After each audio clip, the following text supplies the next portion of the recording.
Good morning. Welcome back to Bookeemonsters. My name is PK. It is Monday again, December, which is just crazy, the 2nd. And we're here to look at the new releases that have been published this week. And on Mondays, we look at cozy mysteries. Each day of the week, we look at a new genre that has been a different genre that has been published. All these books are published this week only. And we won't get to all the cozy mysteries because there's tons of them as usual, but we'll jump in as quickly as we can. Quick announcements. Our next sprints are tomorrow night at 8 p.m. Eastern Time. They will go for 2.5 hours. We do them every Tuesday and Thursday evening and Saturday afternoon. Let us jump in.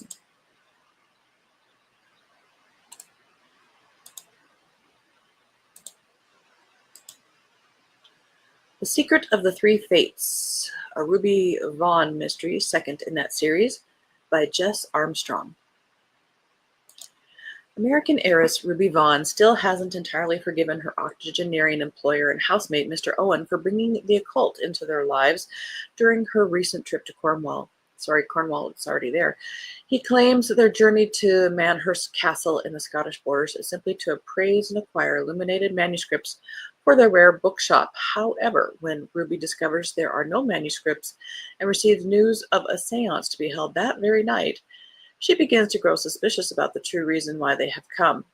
The Great War left grieving families willing to sacrifice anything for the chance to say goodbye to a lost loved one. Mr. Owen is no exception. He is desperate to speak to his son, but he doesn't want to face the spirits alone. When the seance, hosted by a trio of mediums billing themselves as the Three Fates, goes awry, Mr. Owen's secrets begin to unravel, threatening to reveal a history that he has been running from for half his life, something Ruby knows all too well how to do. When Ruby finds one of the Three Fates murdered the night of the seance, she and Mr. Owen quickly become the prime suspects. To clear their names, Ruby enlists the help of Rowan Kibble, the folk healer Peller who helped her weeks before in Cornwall. As their investigation progresses, Ruby and Rowan realize someone is determined to prevent them from uncovering the truth about what happened to the dead medium.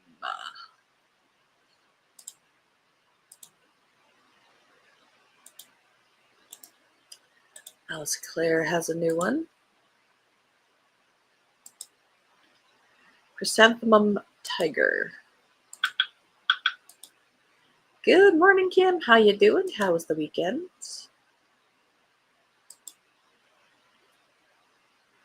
Sixth in the Gabriel Taverner's mysteries. March 1605. Country doctor and former ship's surgeon Gabriel Taverner has embarked on his next adventure. Since discovering that the debilitating injury he sustained years ago has lost its power to induce chronic seasickness, he has been impatient to leave Devon once more, and now it is in the service of Walter Haverley, a wealthy and successful merchant who has engaged Gabriel to find the crew of the Leopard on their voyage to the eastern seas. As the months and years of Gabriel's absence continue, his family and friends are struggling with the replacement physician he engaged before his hasty departure. Dr. Maudsley Cheverell has turned out to be incompetent, arrogant, and self-serving.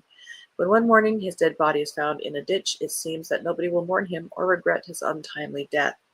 However, when the body is examined, it is apparent that Cheverell was tortured by the application of a specific method from the East. Is there a connection to Gabriel and his time in Asia? And where is Gabriel?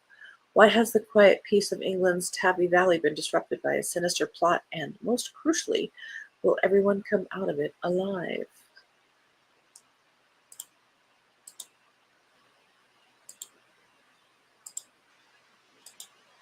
I may stay in bed today. Didn't sleep well. Oh, that sounds lovely.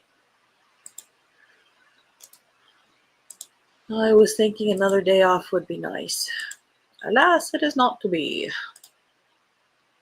Gotta go face the music of 4 days off. Candace Robb has a new one. I do like this series. A Snake in the Barley. 15th in the Owen Archer mysteries. York, 1377. Owen Archer is determined to find his friend, Taverner Tom Merchant, who has been missing for 5 days. His wife, Bess, is frantic with worry. Who is the elusive widow Cobb that Tom was seen visiting, and who is the man spotted following Tom before he vanished? As Owen hunts for clues, Bess decides to visit the widow's lodgings and makes a terrifying discovery. Owen digs up past sins and long-buried secrets that answer some of the questions surrounding Tom's disappearance. But who is the sly and malevolent figure intent on destroying his friend, and why? Shocking confession will rock Owen to his core. I had started that series years ago and then fell away per usual, and I have reread the first few again. So down the road, that book will be on my TBR. Paul Doherty has a new one in the Brother Athelstan Mysteries, Murder's Snare. This is 23rd in that series. Good for him. Normandy, 1358. The Free Company of the Via Crucis, the Way of the Cross, sweeps into the peaceful village of Avranches like the riders from the apocalypse, leaving nothing but death and hellish destruction in their wake. London, 1382. Brother Athelstan is summoned to unpick the ugly truth behind a number of killings afflicting the great city, some carried out like clean, efficient assassinations, all bearing the message, Justitia Fiat, let there be justice. Others inflicting torture and humiliation upon the bodies, but the victims all have one thing in common. They were all once members of the Via Crucis. With every new gruesome discovery, Brother Athelstan, with the help of Coroner Cranston, uncovers more clues which make up a most complicated riddle. But can he put together the last piece before the fate of the whole country is decided? End of row one. Katrina McPherson has a new one in her Scottish. She is Scottish. I actually talked to her at a mystery convention. This was years ago, but she was a neat lady. Scottzilla, 7th in the Last Ditch Mysteries. Lexi Campbell is getting married, but in the 6 months of planning it took to arrive at the big day, she has become a challenge. Friendships are strained to breaking point. Lexi's parents are tiptoeing around her, and even Taylor, her intended, must be having second thoughts. Turns out it's moot. Before the happy couple can exchange vows, Sister Sunshine, the wedding celebrant, is discovered dead behind the cake, strangled with the fairy lights. Lexi's dream wedding is now not just a nightmare, it's a crime scene. She vows not to get drawn into the case, but the rest of the Last Ditch crew are investigating a bizarre series of goings-on in Quento's cemetery, and every clue about the graveyard pranks seems to link them back to Lexi's wedding day. Will the Ditchers solve the case? Will Sister Sunshine's killer be found? Will Lexi ever get her happy ever after? Not even Bridezilla deserves this.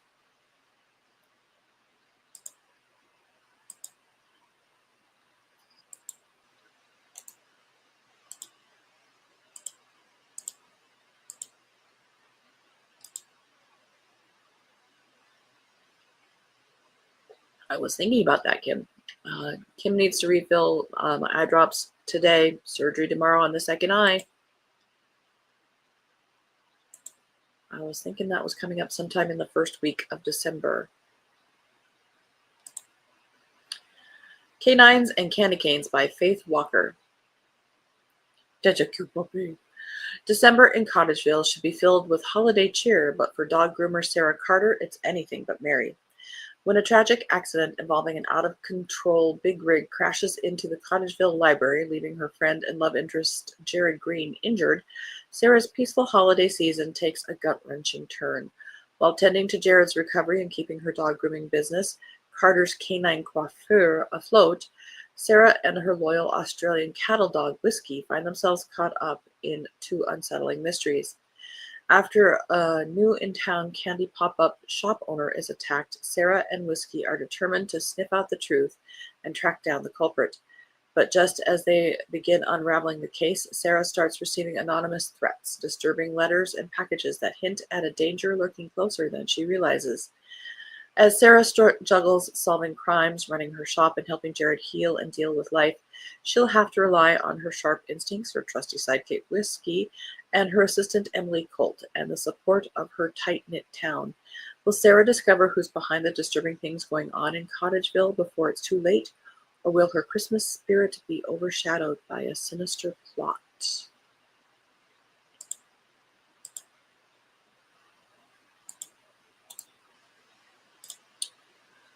A Midwinter Murder by Verity Bright, 20th in the Lady Swift Mystery Series. Good for her.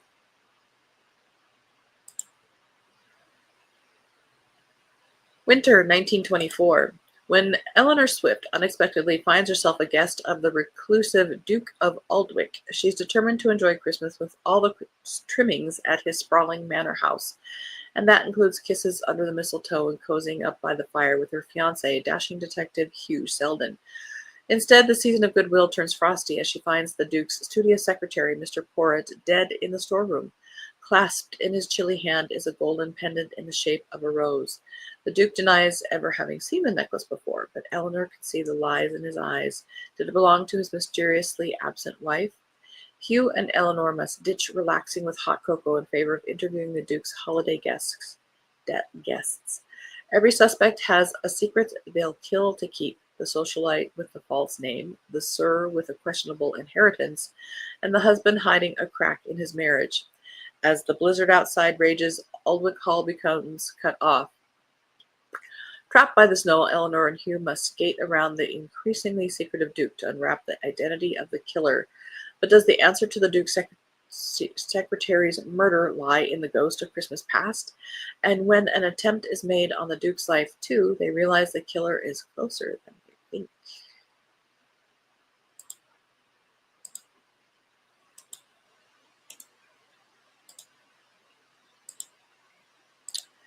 Merry Mistletoe Madness by Dale Meyer.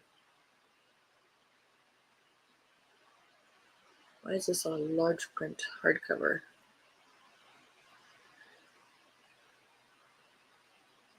It's a Christmas novella at 262 pages.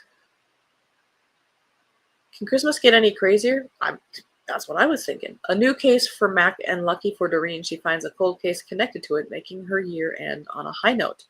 All the while, she struggles to navigate gift-giving and a special party that Nan wants to put on her at Rosemore, except Doreen has to solve all kinds of issues, including the missing mistletoe, which Nan insists on having for the party. And then there are the secrets. Of course, it's Christmas, so maybe secrets are to be expected. However, when those secrets involve Nan, maybe Doreen should be worried after all. End of row 2.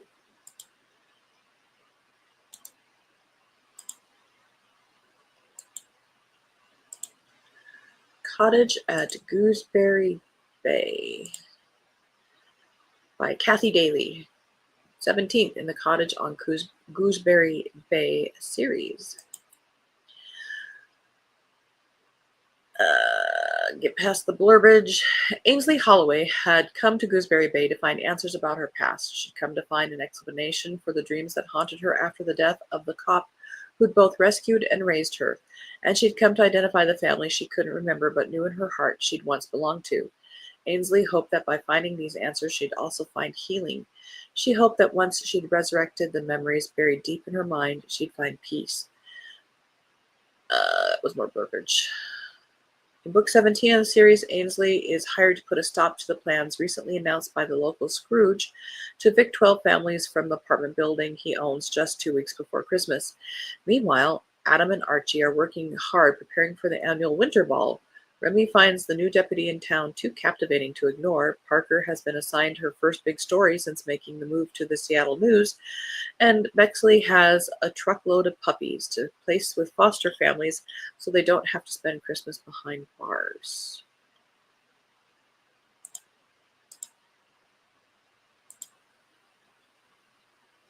We did that one. Why is it there twice?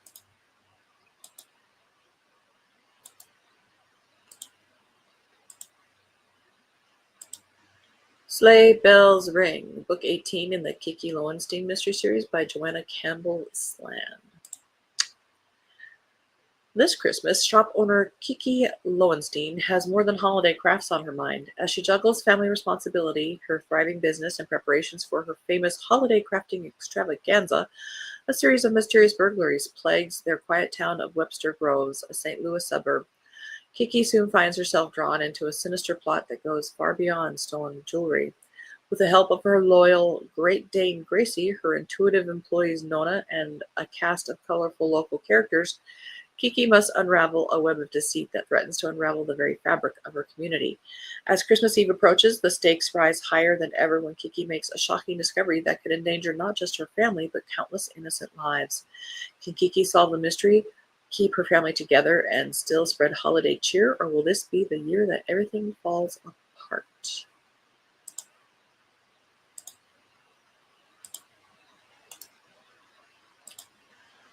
Thrown for a Scoop by Dana Mentic, first in the Shake Shop Mysteries. The tiny town of Upper Sprocket, Oregon is gearing up for its centennial celebration, and Trinidad Jones is ready to serve up the sweets at her Shimmy and Shake shop. When the discovery of a vintage hat from a notorious hijacking comes to light, Sprocket becomes ground zero for gaggles of true crimers who are obsessed with unmasking the identity of the hijacker who leapt out of a plane mid-flight 50 years before. When her fiancé's brother is implicated for the murder of a visiting true crime podcaster, Trinidad will be forced to add sleuthing to her scooping to prevent a notorious cold case from causing a massive meltdown in Sprocket.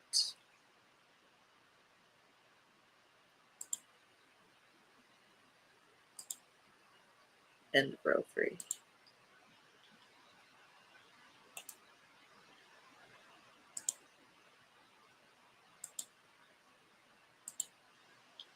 An Act of Murder. Holly Holmes, book number 9 in the Melting Pot Cafe series. Hollywood heartthrob Elliot Malone is back in Saltwater Cove to direct the Shakespearean classic Macbeth, the M show. But as rehearsals begin, the infamous curse of the play strikes, could have told you, and begins to weave its dark magic. The line between reality and superstition blurs, and it soon becomes apparent magic and danger lurk in the shadows. Harriet's on cloud 9 when her flair for the dramatic lands her the classic role of Lady M, not to mention Elliot's heart. Yet, as mysterious accidents plague the production, tensions reach boiling point. When Elliot narrowly escapes death, it becomes clear that something wicked this way comes. Is it the curse, or is someone casting spells to sabotage the show and get rid of him for good? With opening night fast approaching, the mystery unravels, and Evelyn, with the help of her trusted friends, will uncover the truth and save Elliot before the curse claims its next victim. Can they break the spell, or will Saltwater Cove become the stage for a real-life witch hunt? Midworth Mysteries has a new episode, so to speak. Book number 17 by Matthew Costello and Neil Richards. False Witness. When a man is murdered in a back lane of Midworth, the police are surprised to discover that the victim had supposedly died months before. Harry and Kat agree to investigate on behalf of the man's frightened and confused wife, and soon discover that to find the killer, they must solve not one, but 2 mysterious deaths. And then there's blurbage.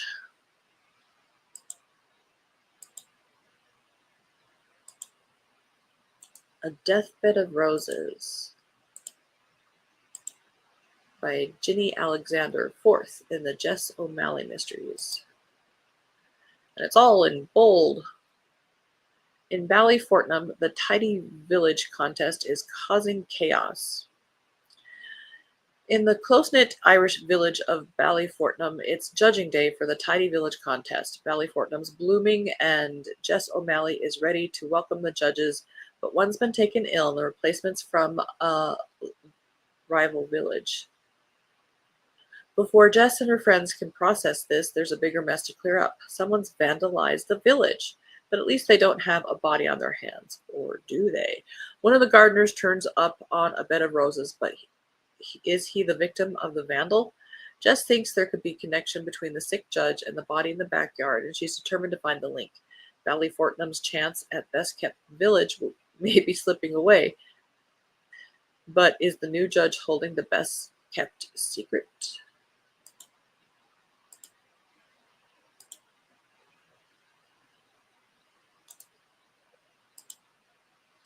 Fatality at the Festival 8th in the Nightmare, Arizona Paranormal Cozy Mysteries by Beth Duldner.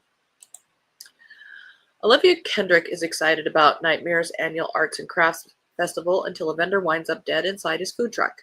Locals and festival artists alike dislike the corn dog seller, but who had enough motive to murder him?